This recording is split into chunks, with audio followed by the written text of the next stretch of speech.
Good evening, everyone. It's an absolute pleasure to be with you this evening, and I hope everyone is keeping very well. My name is Stefan Gries, and as just mentioned, I'm the lead portfolio manager of the BlackRock Greater European Investment Trust. And we wanted to use our time with you tonight to explain our investment philosophy in a bit more detail. We'll also touch on some of the opportunities we are currently seeing within the European market, and we'll give examples of some of the exceptional assets we can own on behalf of our shareholders. So let me start by telling you about the objective of this trust, which is to deliver long-term growth and capital for shareholders. In order to achieve this, we look at our addressable investment universe of over 2,000 listed companies, and we bring this down to the 35 to 40 most compelling investment opportunities that Europe has to offer. That means we build a relatively concentrated, high conviction portfolio that invests in some of the best businesses that are listed in our region. Now, our job is to carefully construct this portfolio of what we deem to be wealth creators. So it's companies that often dominate their respective markets, have real pricing power, and operate as global leaders in their field. And in this process, I can count also on the support of one of the best resourced European equity teams in the market. In total, we are 19 highly experienced investment professionals, constantly hunting across the market for the strongest ideas. Now, when it comes to picking those stocks, we apply some very strict investment criteria, as our companies are typically run by exceptionally strong management teams with a very clearly defined strategy for value creation. It's companies that are earning a high return on the capital they invest, and they generate significant amounts of cash, which provides them with plenty of optionality to deploy capital at high returns in attractive growth projects, which is how you create value for shareholders over time. Now, when we think about wealth creation more generally, we see a relatively simple recipe consisting of three key ingredients. It's high returns, growth, and time. And it's that last ingredient, time, where we think many investors fall short.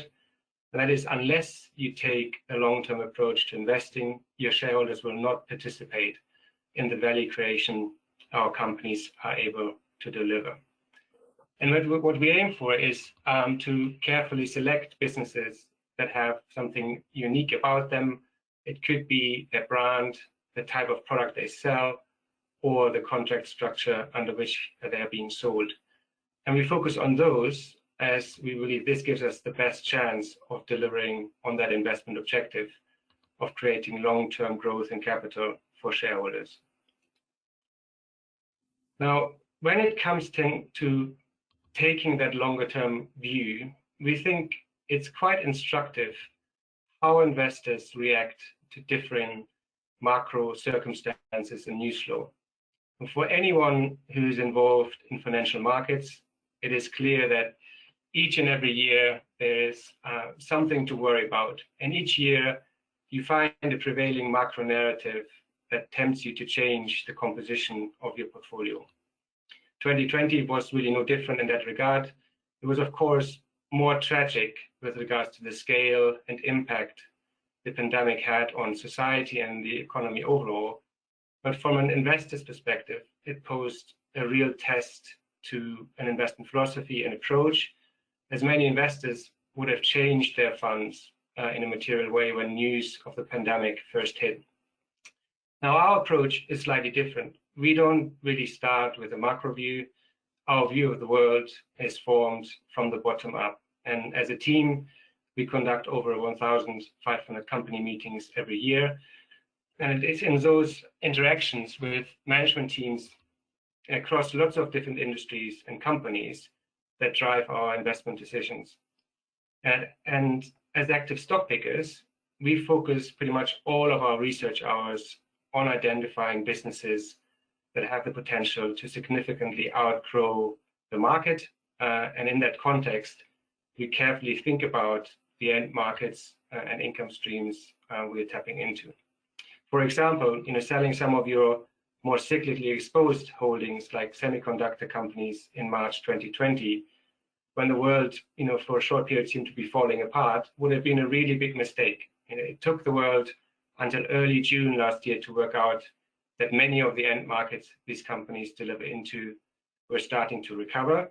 And then it took another 3 months to realize demand was so strong that supply couldn't keep up with that demand, which ended in what are now quite well documented supply shortages. We actually did the opposite, and we used the wider market sell-off to add to existing holdings. As one of the many reasons why we own semiconductor companies is the electrification of the car and the shift to electric vehicles, in which those companies play a major role. And this is a process that is still in its very beginning. And if anything, that process got accelerated by the pandemic rather than being cut short.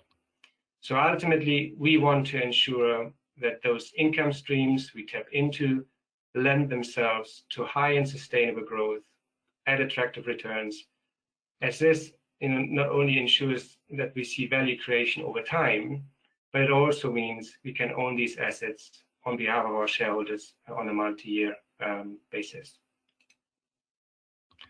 Now, when we talk about our investment philosophy, we also have to talk about how we integrate ESG into our investment process.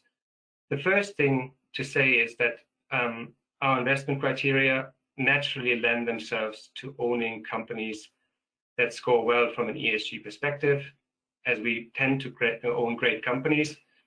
And in this context, we've been talking for a really long time about the importance of culture and how there is a direct link between the corporate culture instilled by a management team and the value being created for shareholders over time. Now, this trust is not explicitly run to an ESG mandate, but we have fully integrated ESG into our process. And we aim to own companies that look after all stakeholders, that set the right social, governance, and incentive structures, and generally deliver a product or a service that makes a real difference to both clients as well as the wider world. Now at BlackRock, we are in the fortunate position that we have a lot of resources available to us when it comes to fully integrating portfolios from an ESG perspective.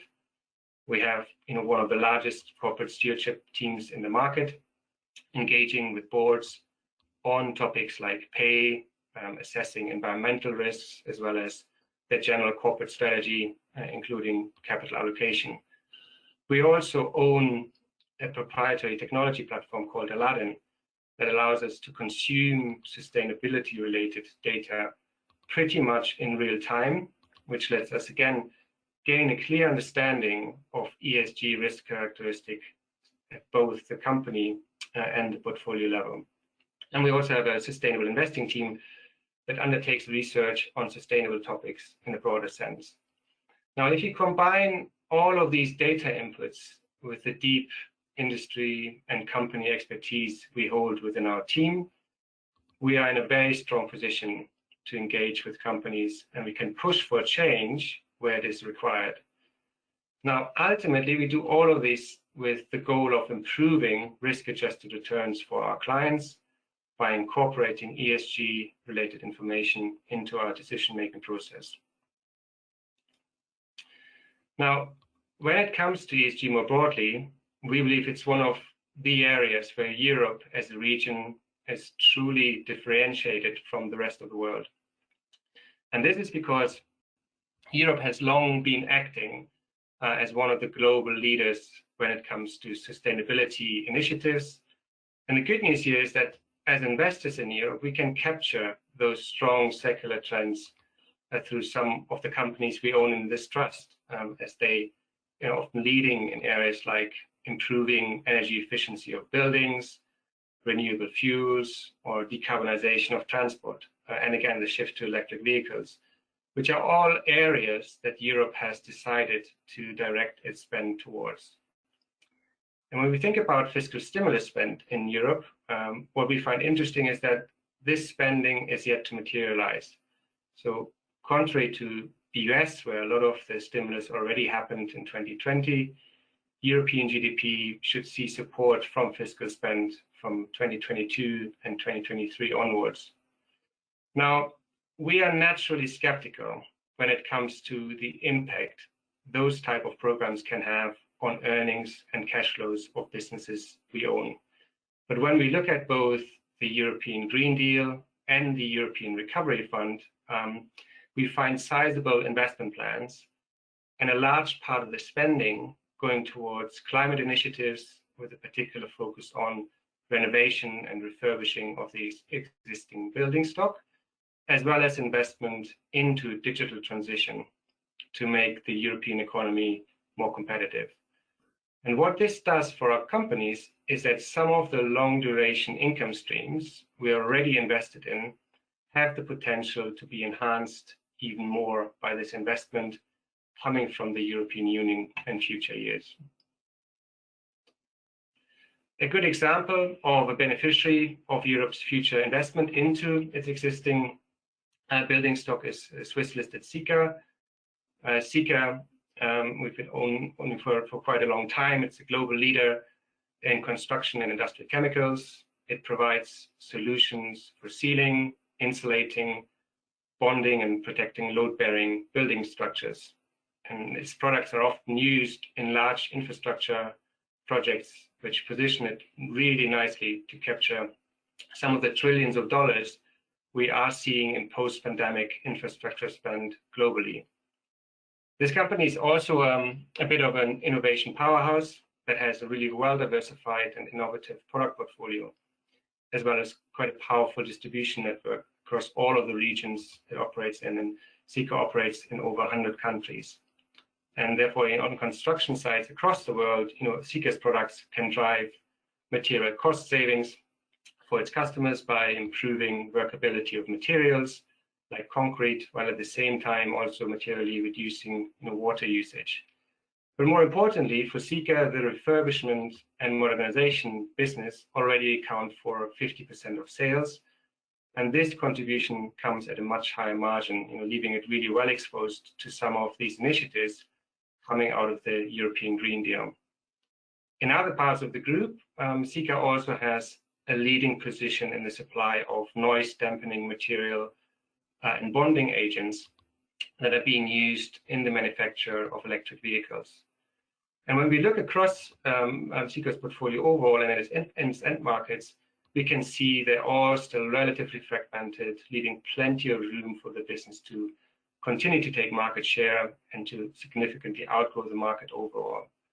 And finally, and that's always really important for us, the management team has an excellent track record, and we expect them to continue to deploy capital in a way that allows for margins to expand further and for the return on invested capital to move into the high 20s over the coming years. So overall, we see a long run rate of value creation ahead for Sika shares. Now, one company that stands to benefit from increased investment into the digital transformation of our economies is Danish IT service provider Netcompany.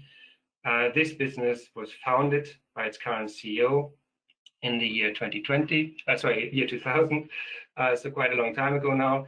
And Netcompany helps both public and private entities on their journey to digitize their operations. So this can include anything from helping the Danish government to collect taxes more efficiently, to digitizing management of schools, and making Copenhagen Airport one of the technologically most advanced in the world. Or it could be Netcompany helping a private organization to shift their entire tech infrastructure to a much more flexible setup in the cloud.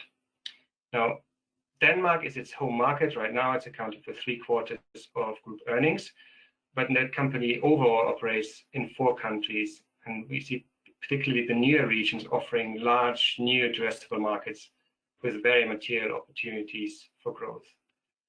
And what we like here is this is a people's business. You're sending highly skilled IT specialists and engineers into your clients' offices to often redevelop IT systems and infrastructure. It is capital light, it's high margin model achieving very attractive returns on invested capital.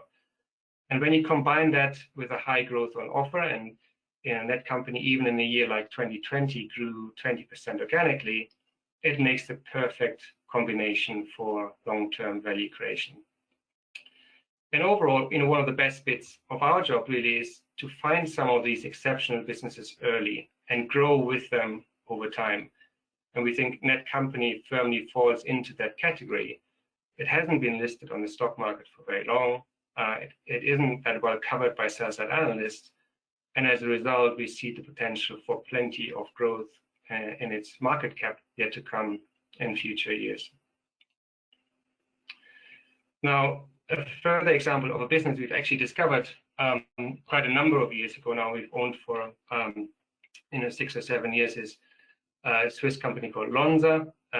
Lonza is a global leader in contract manufacturing of high-end biological drugs, as well as cell and gene therapy, and latterly also the development and production of vaccines. And given the complexity of the production process, there are only a handful of companies that can do what Lonza do, and the barriers to entry are high, given that all production facilities have to be certified by the FDA. And being a global leader in this contract manufacturing market, Lonza produces drugs for large cap pharmaceutical companies like Bristol Myers, Roche, and Sanofi in contract structures that are typically 7 to 10 years in duration. In 2020, they also won the manufacturing contract for the Moderna vaccine, which further extended the strong visibility we already had on its future earnings and cash flow profile. So overall, we expect Lonza's biologics business to grow in the mid-teens every year for the next 10 years, with positive pricing, as there's generally a shortage of capacity in the market.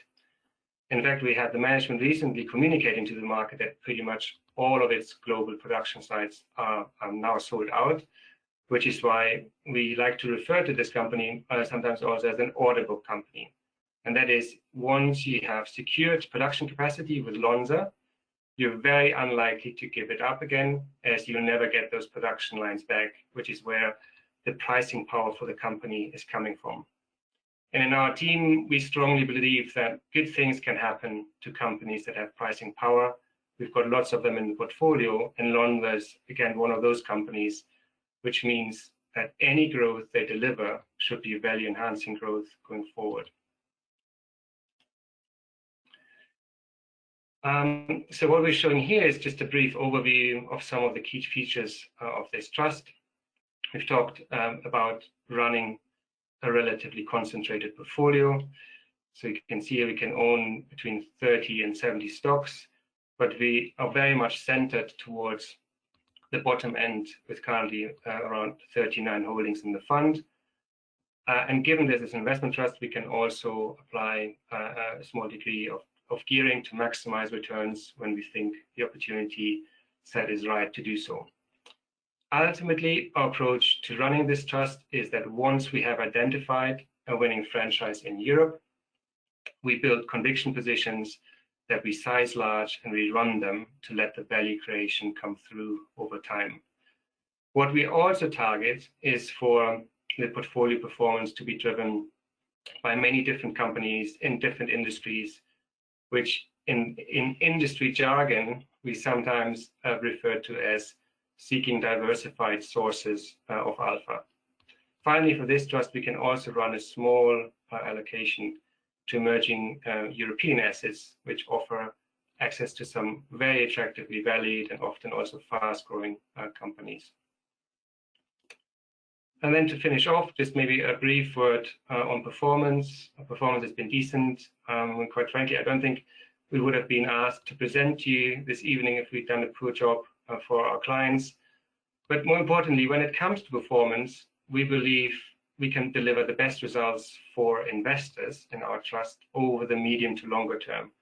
So if you cast your eyes over this 3- and 5-year numbers, you can see our share price outperformed its benchmark by 57 and just over 90% respectively over those periods. And to us, this simply highlights the importance of taking an active approach to investing in European equities. And it shows the benefits of adopting that long-term approach to investing, in a philosophy where you behave like an owner of a business rather than a trader in shares. And ultimately, we strongly believe that, if you combine the resources that we have at BlackRock with a clearly defined investment approach, and you add one of the best resourced European teams in the market, it gives us a really strong foundation to continue to deliver on our investment objective of long-term growth in capital for shareholders. And that's already the end of my presentation. So thank you very much.